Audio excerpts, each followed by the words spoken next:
Bien-aimés dans le Seigneur, Shalom. Notre dévotionnel de ce jour est intitulé « La richesse en Christ ».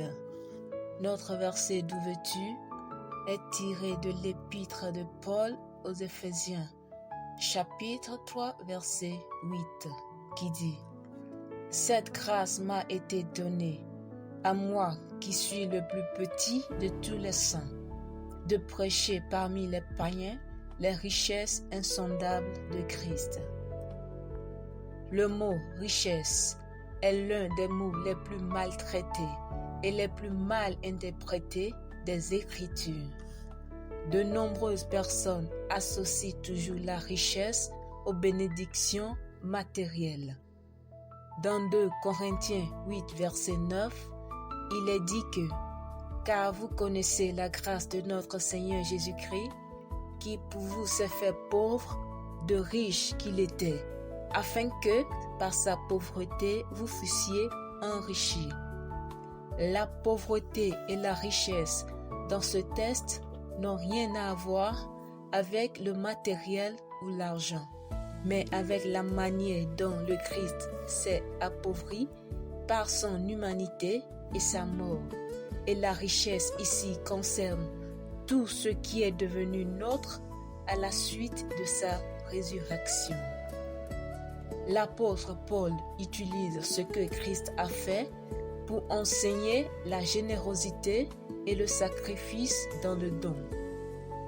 L'héritage du croyant est également appelé richesse en Christ.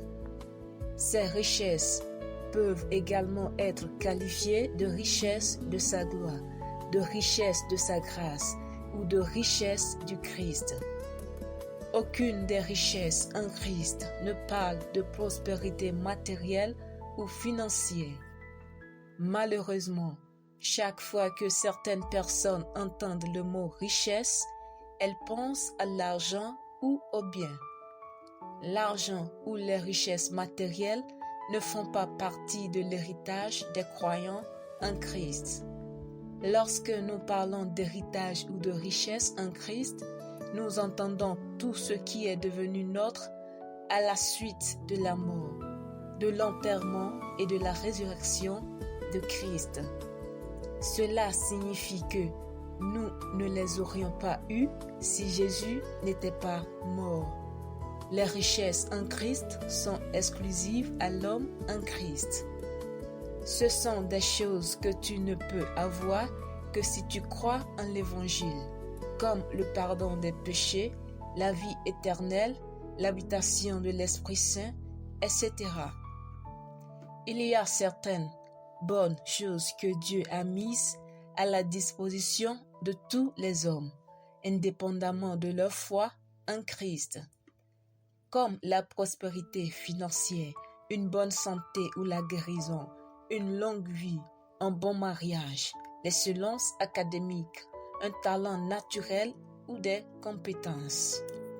Jésus n'est pas mort pour que nous puissions les avoir. Nous pourrions les avoir sans qu'il meure. Les richesses en Christ sont reçues en pleine mesure et de manière égale au moment du salut. Aucun croyant n'est spirituellement béni ou plus riche qu'un autre. Déclare ceci avec moi. Je suis béni de toutes sortes de bénédictions spirituelles en Christ. Amen.